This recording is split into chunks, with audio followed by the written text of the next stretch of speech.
Hi friends, it's Jeanette, and today I'm responding to a special request from one of my followers. Sean McCarter has asked if I can share Bhastrika Pranayama. In English, this is the bellows breath. This is a very powerful breathing practice that can energize your body and your mind, fill you full of prana, balance your hormones, strengthen your heart and lungs, and it does so many other wonderful things. To keep this video from getting too long though, I'm going to put a thorough list in the description, so if you're interested in learning about all the many things the Bhastrika Pranayama can do for you, that'll be there. If you like the video, please be sure to give it a thumbs up. And if you're interested in learning more about how you can manage your stress with somatics, be sure to subscribe to this channel. I'm always posting so many good things for you. Also, I have something really special that I want to offer you, and it is what I do with my private clients on their very first day of somatic yoga therapy with me. If you're interested in learning about the very first thing I teach my private clients in somatic yoga therapy, there's a link in the description to my special guide on how to enhance your healing journey. Okay, let's get into Bhastrika Pranayama. I'm going to teach it the way I like to teach it, and this might be different from how you've seen it in other places, and I'll talk more about that later. But for now, let's dive into the practice. Bhastrika Pranayama is emphasizing both parts of the breath, the inhale and the exhale. So in this practice, both the inhale and the exhale will be very strong. And that's why this practice is so invigorating. It can also be pretty vigorous. Bhastrika Pranayama is not recommended if you have high blood pressure, if you're pregnant, or you're recovering from a severe chronic illness. Please check with your doctor before you do this breathing practice. We breathe in strongly, we breathe out strongly, and there's also a movement component to this, which is the arms. So the arms go up on the inhale, they come down on the exhale. And if you imagine your lungs as the bellows that you're using to stoke a fire, when you bring your arms up, you're opening the bellows, you're opening your rib cage to pull more air into your lungs. And when you exhale and bring the arms down, you're closing the bellows to force the air out. If you have rotator cuff injuries, neck pain, anything at all that makes this movement uncomfortable for you, you can skip it. You're still going to get the best benefit out of this. And you could even try an alternate movement like open, close, like this, if that feels better for you, okay? So you can do this seated in a chair or on the floor. My back is feeling good today, so I happen to be on the floor.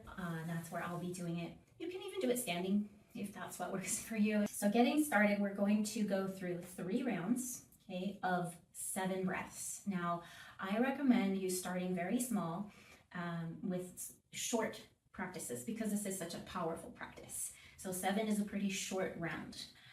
With practice, as your lungs and your heart get stronger, you might feel comfortable making your practice longer. I almost said the word progressing. I don't like the word progressing because it implies that longer is better. It's not. It's really not. It's just about what's right for you today, right? You want to take the right amount of medicine, not too much, not too little.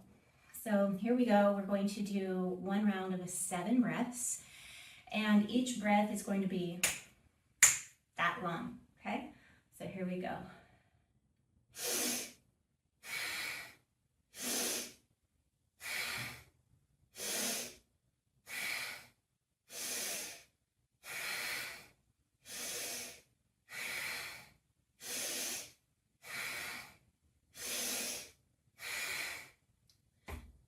Okay, that's the end of round 1. I have a little something on my nose. That always happens to me on the first round. So notice if you're feeling a little bit dizzy, that's normal. This kind of breathing will make people dizzy. If you're not feeling dizzy, great, awesome for you. But we're gonna wait until that goes away before we go into the next round. So I'm just sitting here, taking a couple regular breaths, allowing myself to go back to normal. Okay, and we're ready for round 2. Ready?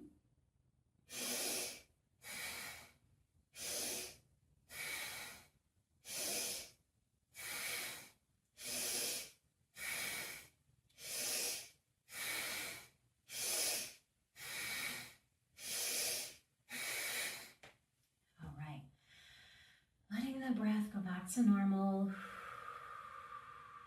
If you do need longer to return to that homeostasis, for the dizziness to go away, you can always push the pause button on the video.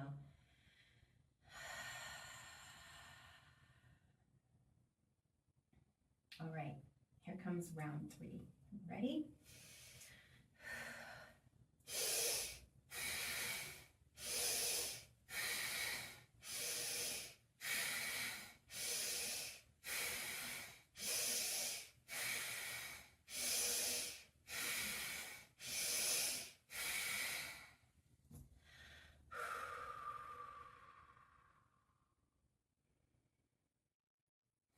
Notice how you feel. It could be that you're feeling really warm, kind of fuzzy, kind of tingly. Once the dizziness goes away, what's left after that? So now I want to talk about how I teach this and why I teach it the way I teach it. I often, many times, work with clients who have anxiety, PTSD, and the rapid movement and breath that you'll see in some yoga classes, it looks like this. That can be really triggering. It can make someone's fight or flight response come on.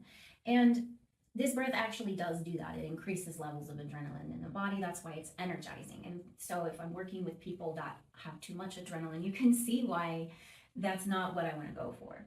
But many times the same people do need healthier heart and lungs. They need to feel powerful. They need to bring more prana and more heat into their lives. So I slow the practice down for them.